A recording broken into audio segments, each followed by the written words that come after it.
तो I want to discuss one more case with you. तो that is a case of haemorrhoids. जो बहुत सारे केस ऐसे हेमोरॉइड्स के आते हैं, तो लोग क्या सोचते हैं, क्या क्या रेमेडी दे सकते हैं, जैसे कि nux vomica, aesculus, aloes, there are lots of medicine, ratanhia, बहुत सारी मेडिसिन है। लेकिन जब ये केस मैंने देखा और इसको रेपर्टराइज किया तो इसमें डिफरेंट रेमेडीज आई। मैं बताता हूँ आपको कैसे। आपको पहले केस बता देता हूँ। 41 year male patient, hemorrhoids. Patient could not sit down on account of pain. वो बैठ नहीं पाया बिकॉज ऑफ पेन। पेन इतना ज़्यादा सीवियर था कि वो बैठ भी नहीं पा रहा था। और कंप्लेन उसको क्या थी, और कभी भी आप पाइल्स वाले पेशेंट को ऐसा पूछोगे कि आपको पेन कब ज़्यादा कम होता है, कब कम होता है, तो वो लोग ज़्यादा चीज़ें बता नहीं पाते। वो लोग बोलते हैं कंटिन्यूस पेन रहता है, फिर वो बैठने के टाइम पे उनको पेन ज़्यादा होता है। और वो ये सिम्टम्स बताते हैं कि जैसा बर्निंग हो रही है और बहुत ज़्यादा जलन हो रहा है। ठीक है, तो मैं बताता हूँ इस पेशेंट ने क्या क्या मुझे बताया था।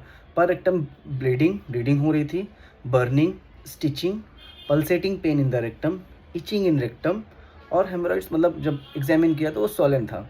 तो आप अगर ये केस मिलता है तो आप क्या मेडिसिन देंगे, आप बताइए, वरना मैं आपको रेपर्टाइज करके मैं आपको दिखाता हूँ। ठीक है, आप सोच लीजिए अभी तक, फिर मैं आपको रेपर्टाइज करके बताता हूँ कि इस कंडीशन, इस हेमोरॉइड केस में मैंने क्या। I'm going to tell you how I repertorize the case. This is the synthesis app and आप देखेंगे रेक्टम जिसमें हेमोरॉइड्स आएगा।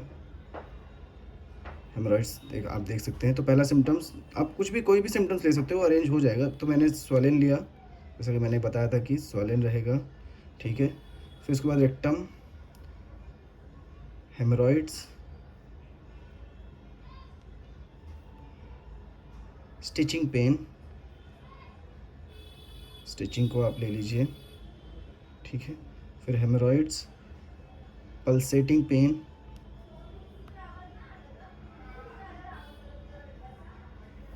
हेमोरॉइड्स।